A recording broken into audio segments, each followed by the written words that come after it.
Good afternoon, everybody. I'm Shay Ali here with you on Inspired Online. And today we have the honor of welcoming birthday girl Brigitte. It's lovely to be here on my birthday. Absolutely.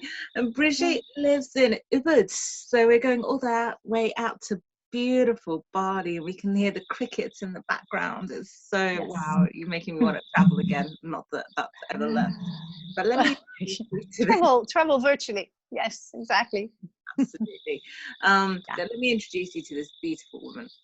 She has so many gifts and talents. She's trained as, well, amongst other things, a sports psychologist, used to work at Fortius, is a professional speech therapist, is qualified in Pranic Healing, which she does quite a lot, and she's a coach for entrepreneurs. She lives in Bali now, originally from the Netherlands, but Bali is one of those places that's just so beautiful and magical and allows you to really be at one with nature. So with, you know, some of the healing work and things that she's interested in, it's really a fit. And we're delighted to welcome you to Inspired Online today, especially on your birthday. Thank you for taking the time out and You're welcome. Celebrate some of the day with us. But I'm going to start with the same question that I ask all our speakers, which is, if you had to share your wisdom with the world in a nutshell, what would it be? Beautiful. And I think it's especially, and even more so now that where I live sums it up. It's just be one with nature. Be yourself. No pretenses. That's when and how life is the most delicious. And that's really all. So, all right, let's break that down. What Sure. about the right now? Because, you know, some of the world is on lockdown right now. Some of the world is on partial lockdown right now. Yes. How can you integrate that nature into your life when you're living in these circumstances? Yes, and that's a great question, because a lot of my clients live not in Bali, and they may be in smaller apartments, not in what you would call nature, or perhaps even ideal circumstances to spend 24/7 for 100 days, which a lot of people have had to do, and who knows what the future is. And so I would always say, always remember that we are part of nature. We have nature inside us. Nature is in us. We are in nature. So that's a part that is always with you. And just that, even just remembering that, and people say, oh, yeah, it's easy for you because you live in Bali. And true. And when I didn't live in Bali, I also lived in smaller places in the UK, in the Netherlands, where I was born, in Jakarta, where it's super, super polluted, and in other places in the world, Malaysia.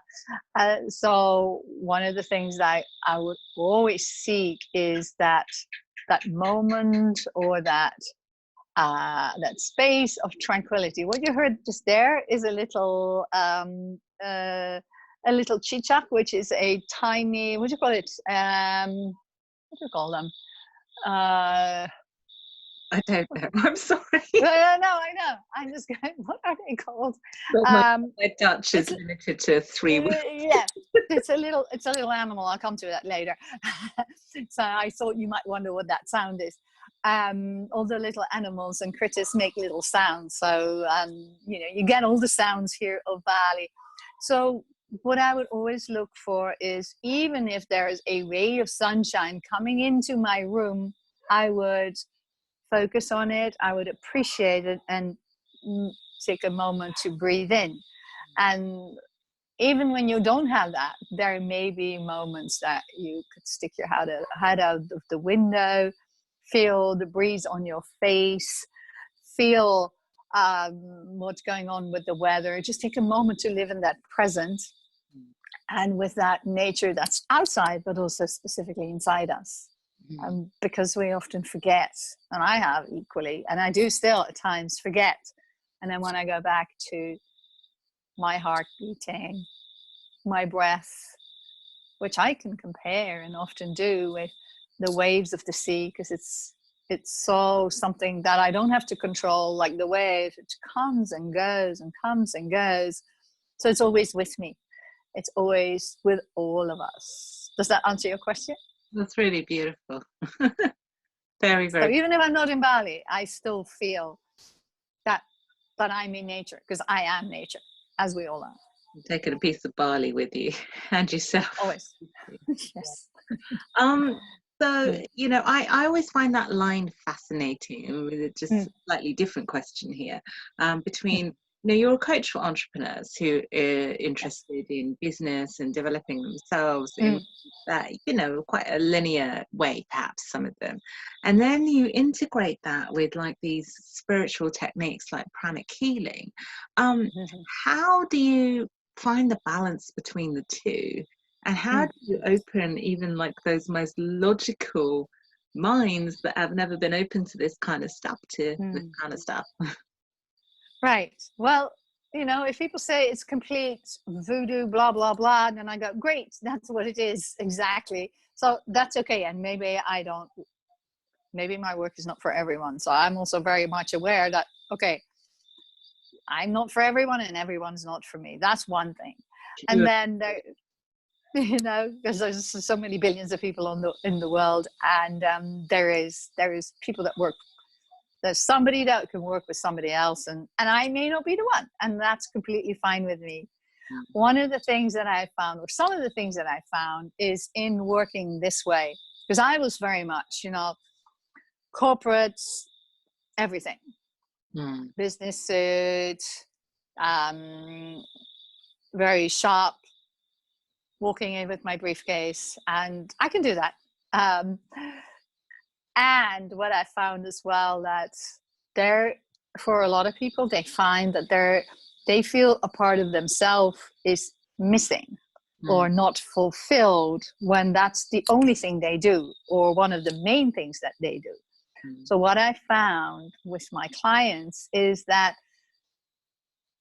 they need to be ready. So there is often then a pain or something that is not fulfilled, that they're finding, we're searching for something that they feel a wish to be filled up, or a pain that needs to be relieved.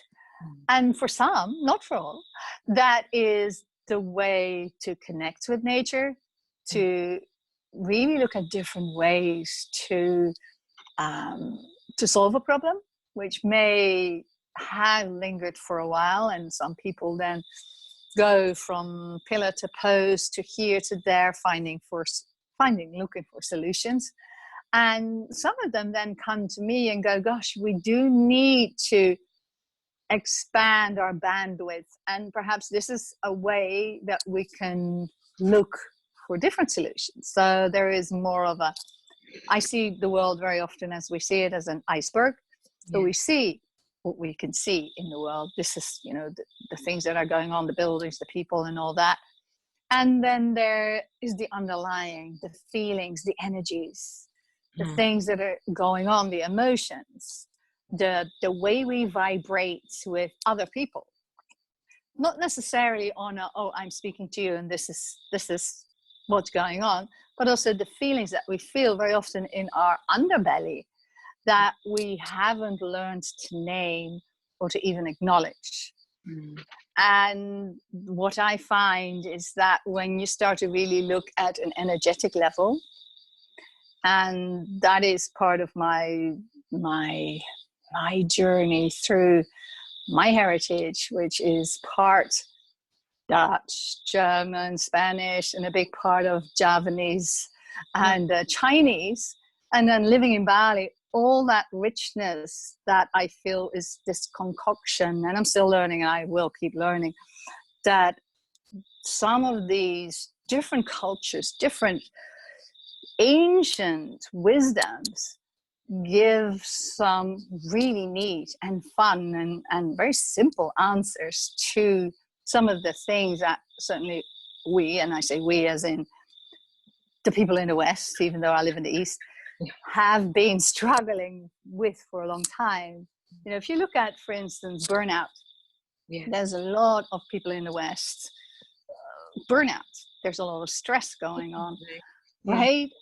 And certainly now that we can look at different tools from these other cultures and other wisdoms to see how we can slot that into what people are already using, but perhaps to add that. So there's, as I said earlier, a bit more bandwidth and more tools what you can work with, because you and I know, and everybody else does know, that if we try to solve a problem from the level of consciousness that it's created, that never works. So we have to go in a higher level of consciousness. And I sometimes, go there again. Okay. And also, if we try again and again to solve something with the same solution and it's never worked, then it won't ever work. And that's the definition of insanity. Yeah. So, right. And I don't know about you, but I have certainly done it, and I still do it at times. And then I have to laugh at myself, going, Brigitte, you're doing that thing again that doesn't work. So how about using a different tool and looking somewhere else? And I have to laugh at myself because I used to get upset. And I don't know people probably still do. yeah, right. And I do at times. And then I just look at myself going from the outside. And it's one of the things I like to do as well, to look at things from a higher perspective. Go, let's look from a helicopter view. Let's look at 50,000 feet. Let's look a bit higher and go, what are you doing? You're doing this thing again. And then, I like humor a lot, and I use humor a lot. Mostly self-humor, because I think it's quite hilarious. The funny things or the silly things that I do at times. And it's such a valuable thing to be able to laugh at yourself, and sometimes take that sting out of the seriousness by finding the spark in there. Well, I got it very often, because things get heavy, and physically and energetically, and I go, okay, well, if you take that sting out, indeed, it just becomes light. Everything becomes light. You shed the light on it, and it becomes light. So even sharing these things with each other, go, you know what I did? This was so silly. Ha ha ha. Instead of going, oh my God, I'm ashamed of myself. I don't dare to say it. It's a secret. Whereas if we just go, this is me. Look at me. This is what I've done. Yeah, and the dissipates it, doesn't it? Yes. Yeah. Literally shine the light on it, and it goes. So I'm fascinated to ask this, because I think there's a lot of people in that place where, they're still taking the briefcase to work. Well, maybe not right now, but, black suit every day, and, and they're thinking, I'm not happy, but I don't really see a choice in living this way. So is there anything about your story where, you've worked in the world of corporate and, now you live in Bali? So is there anything about your story that you think can help someone who's in that corporate place where they're feeling a bit dissatisfied, but they don't know where to go next? I would always encourage, and that's, it's, for me, it's been, I'm looking up because I'm going, where was I? From that world to here, that's it's a bunch of years. And also it wasn't kind of poof, you're here, and poof, you're there. So it's been a journey. But I would say for me, it was very much looking, even though I enjoy the corporate world, some of it, there are also parts of it that I feel can be restricting.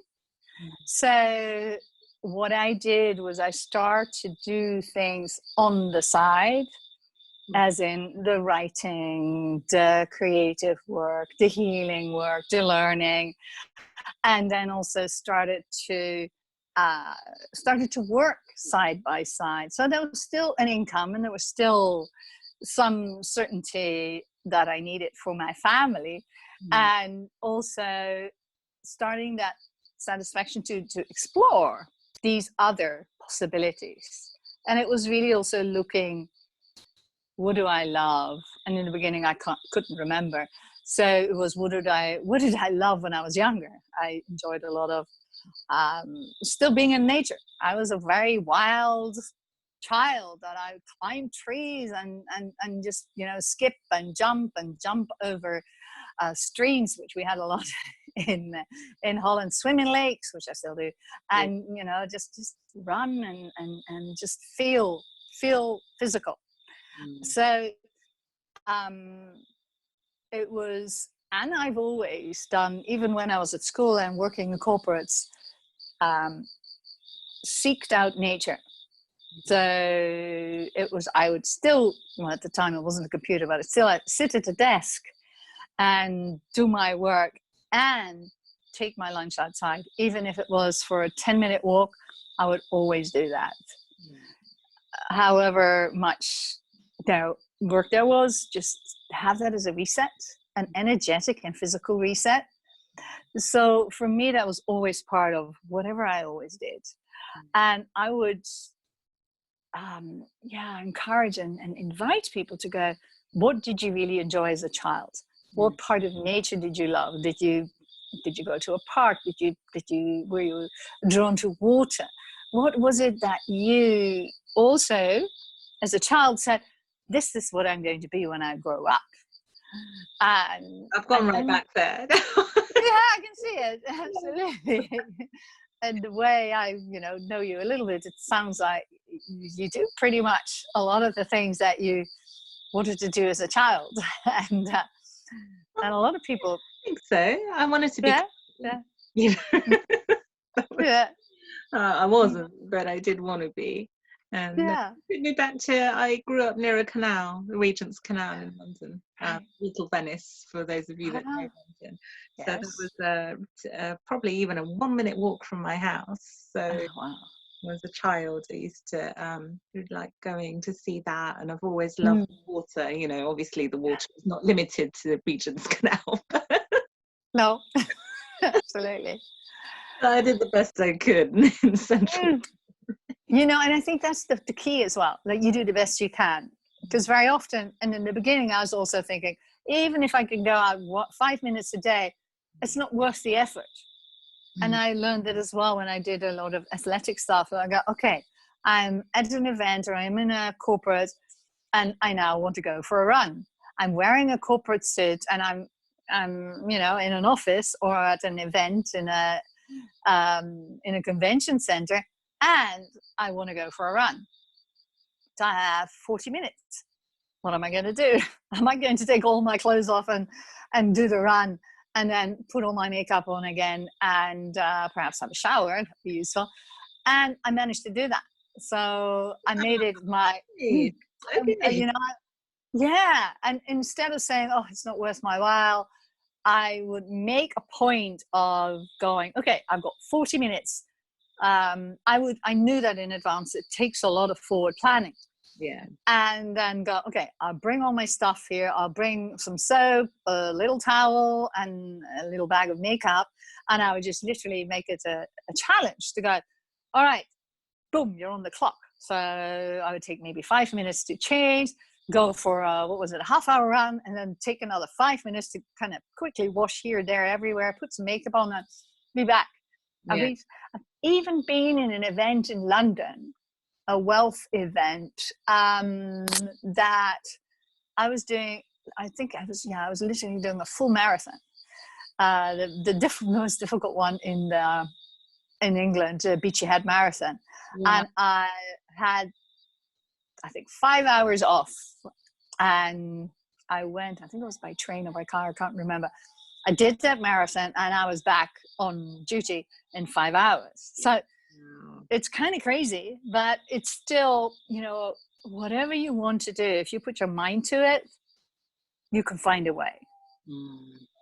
I love so yeah, and I've been known to take a bicycle to Hawaii to cycle, to do what I wanted to do for an Ironman that I was going to do. So, and it wasn't an easy thing, but I go, this is what I want to do. You know, you can call it stubborn. That's what some people would call it. Sometimes. Yeah, exactly. So I go, okay, I've got an hour. I'm going to do, again, a 40-minute bike ride. I'll have time to change the beginning, time to change the end, and poof, here I am again. There you People go. wouldn't even notice that you're gone. Exactly. People would go, have you had a nice sleep? I go, yeah. You have no idea what I've done. So Yeah. Awesome. those are just some examples to go, okay, you can do this. You can do, even if you have 10 minutes, you can go up and down stairs if that is, you know, if working out is something to do. Absolutely. So I love this concept of you can do anything if you put your mind to it. And you know, lots of people might have these dreams that they don't, you know, are sitting as dreams, and they're not really real right now. What do you do to make that real? Okay. You know, I remember before I wanted to do an Ironman, when I wanted to do an Ironman, I spent like 6 months going, oh my God, that's a big thing. Oh, I don't really know what an Ironman is. Oh, found out, that's a crazy thing. You know, there was all these going, are you crazy? You've never done anything like this. I don't think you can do this. So there's a whole thing. And then I go, well, if that keeps going, then I'll never do one. Do you really want to do one? And I go, okay, for me, a coach is somebody that knows how to push your buttons and to actually kick your butt, but also believe in you more than you do. So I actually sought a coach who done it. So it was a mentor as well as a coach. And he said, one of the things we got real, and he really asked me why I wanted to do this, and also the amount of time I had and if I was committed. Because he goes, yeah, that can also always stay a dream. That's fine, you know. And that's very often. Oh my God, that probably would have just got me. Right. Well, the thing is, he goes, dreaming is, that's the thing, it's not real. So if you want to keep it a dream, then it could be a dream forever. And you sit there when you're 90 and you go, this is a dream and still a dream. Okay, Granny. All right. So no, no, exactly. Right. Yeah, exactly. So that was also how it worked for me. And one of the things he also said, and I still apply that for myself and my clients, whenever I was injured, which I was a lot at the time, training for Ironman is just quite intense when you are a full-time mum and a full-time, you have a full-time job and full-time many other things. Then, because that is also full-time training, he said, whenever I had something to go, I injured my knee or my this or my that, and he said, don't ever tell me what you can't do. Only tell me what you can do. And he goes, it's only your knee. Can you still move your foot and your right hand and your head? Just don't move that knee. Just do something with all the other body parts that you can. And that was such an amazing thing that I still apply also right now. You can't go out. You can't do this. You can't do that. You can't do that. But what can you do? So very often there are, there's 1,000 things that you could do. And maybe now there are 500 you cannot do. But if you keep focusing on those 500 things, like I was focusing on the knee, and I go, I'm just sitting down because I cannot move my knee. And he goes, well, you can move your hands, you can move everything else. Yeah. So with these 500 things that you can do, what will you do today? And I was going, oh, okay, I have to get off my bum and I have to do, I choose to do some of these 500 things that I can still can do. And this chap was also, he's probably now in his 90s. Oh. He ran the London Marathon twice on crutches. Once because he just had a knee operation, the second one because he was so old and he has terminal cancer, or had, I don't know whether he's even still alive, that it was just too much for his body. Oh. So people like that also inspire me. So that's another thing. Yeah. When you feel that there is something maybe that at this moment in time you can't do, just look for somebody who's done it. Ask them for help. Read their biographies. Watch YouTube videos. Get in their mindset and see, okay, what is it that they believed? What is that they did on a regular basis? And then, the other thing that really inspired me, I remember when I think it was my first Ironman, I was cycling up this big, I can't call it a hill, it was a mountain that was part of the Tour de France. And I think it was the third time I was just going, and I was going, I feel sorry for myself, you know. I was moaning and I was going, what a bad idea. Who thought this was a good idea? Who entered you for this thing? And I go, oh, that's all me. And I go, and then there was this guy overtaking me, and he had one leg. And I go, okay, thank you. I got the message. Sometimes those little messengers are a way to go. Exactly. So that's also what I tend to look for, and really take notice the things that, and the people and the angels and messengers that can set my way, that I go, okay, what is your message? How can I use this? And he always completely knocks me and floors me and humbles me very much. And then again, makes me laugh at myself, going, okay, all right, get a move on. Got it. I'll do it. Yeah. Got the message. Yeah. So how long, I'm just curious now, how long did it take from you deciding, right, I want to do Ironman and I'm going to get this coach to help me, to actually doing Ironman?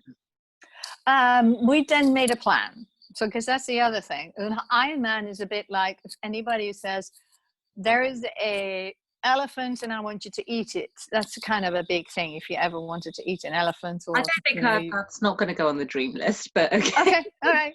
You know, you might be vegan, all that. But the idea is that's a big thing. It's a big thing. No, so you got it, right? So the idea is to go, okay, well, how do you eat an elephant in small bits? And that's the same thing with a big goal. Yeah. For any big goal. So we really looked at, okay, when do you want to do that? And for me, it was in the next 5 years. And then we made it smaller and smaller and smaller and smaller till I was starting with a half a sprint triathlon, which is, I don't know, how big is it? I think it's 5K run, 400 meter, or maybe even 200 meter swim, and maybe a 10K ride on the bike. Okay. So I go, okay, I can do that. Yeah. So after a little bit of training, and then we kept on doubling it. So I've done a couple of those, double it, until I got to the Ironman. And I did that then within 3 years. Wow. So, lovely. Yeah. And I think there's some real magic there. I mean, for anyone, you know, not even if you might not want to have any fitness goals, that's fine. But you know, that idea of chunking things down. Exactly. You know, okay, well, that bit's achievable, or that bit's achievable. Exactly. Yeah. Yeah. So with clients, I very often say, okay, well, this whole thing, like an Ironman or a big business goal, that is your PhD. But because we are now, for me, I was like not even born in this whole world of Ironman. We start at kindergarten. Yeah. So with your big business goal, that maybe, what is the kindergarten of that? What is the smallest little step, the smallest little goal that we can look at, and let's do that first. That's that first bite of the elephant. What is the next one? What's the next one? And make a timeline and see what's achievable, what is realistic, and make them measurable. All your goals need to be measurable. If you just say, okay, I want to lose weight, okay, when you lost a gram by tomorrow, done, goal achieved. Yay! Hey, I want to make more money. You got one more dollar, pound, or cent. I made more money. Goal achieved. So it needs to be something that is measurable. So by this time, so it's also time framed. By this date, I will have achieved. So it's also not, you know, I want to, so I will have, or I have done. So it's done this by that date. So it's all in these. I have done, I will have done. The other thing that I find so compelling is to make it fun. Yes. Make it just rather than, okay, by the 12th of December 2020, I want to earn £5,000. Okay, does that excite you? Maybe, maybe not. Depends who you are, etc. But if you go by the 12th of December, I the queen of manifestation of wealth and abundance will have an extra 5,000 juicy pounds in my account to make everybody I know's Christmas phenomenal. That makes me much more excited than something like that. Yeah. Right, so I've got to ask you this question. I have asked one of our speakers this before, but I love it. And it's that difference between, you know, goals that are quite realistic and goals that are, you know, maybe a bit pie in the sky. So, you know, one of the things I loved about someone that I spoke to, I was like, I wanted to live in this like very expensive penthouse. I no longer want that, but you know, and he's like, when do you want to achieve that? I'm like, within a year. And you know, didn't bat an eyelid. He's like, you can do that. But what if my goal was something like, I want to live in the White House, you know, and I'm not an American citizen. So you don't need it. All right, okay. So by when? That would be my by when. And then what are your options to achieve that? Right, okay. So all right, let's give you another example. I want to marry a celebrity. Okay. And great. It's an interesting one, because I could say I'm totally in love with, I don't know, Brad Pitt, right? But then there was that lady who's, I'm so sorry, but I can't remember her name, but apparently she dreamed of marrying Tom Cruise, and then she actually did marry Tom Cruise. So, there you go. You know, is there a gauge, or do you literally think anything is possible? Yes and no. That doesn't answer your question, but I think it's certainly possible to go on the journey to achieve it. Okay. And what I believe as well is that there's also an energetic and like a contract, a soul contract that we all have. And very often I like goals to be stated as in, I want to live in the White House, or something better for me. I want to marry a celebrity, or somebody who's even better suited for me. Right. So, and also with amounts of money or dates. So very often it's, you know, I want $1 million. I want $1 million. I go, well, if you put that out to the universe goes, oh, well, she doesn't want $2 million. Well, we will pass her by for the 2 million. So I would always say $1 million or more. And then, okay, we had the 12th of December, by the 12th of December or before. So that you keep it open.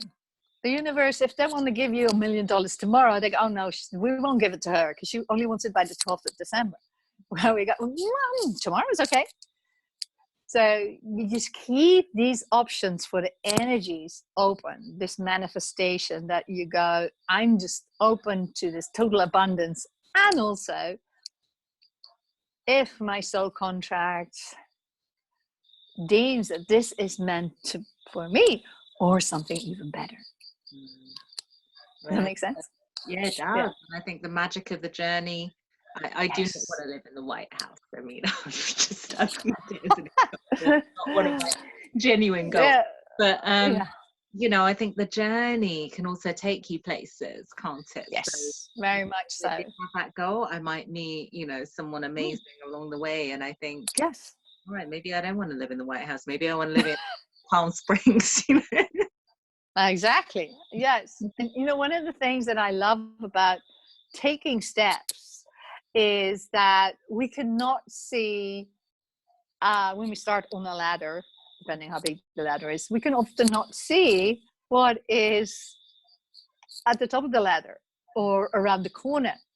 And it's good to see when you take the step, what comes next. So if you're on a road, you've already taken the step, or the drive, whatever we're doing, we're on a journey. Then we often don't see, well, we rarely see the many white lines in the road that will get us to our goal. We do see, however, I don't know, depending on the weather and the and the visibility, we see maybe 10, 15 lines ahead.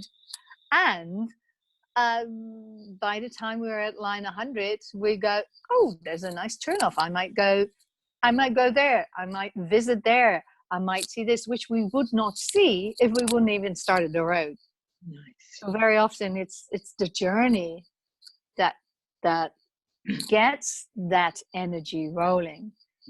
And if you look at a lot of people's path, I had no idea I was going to live in Bali, but along the way, things happened. And I had no idea that I was going to do an Ironman or write books or all those things.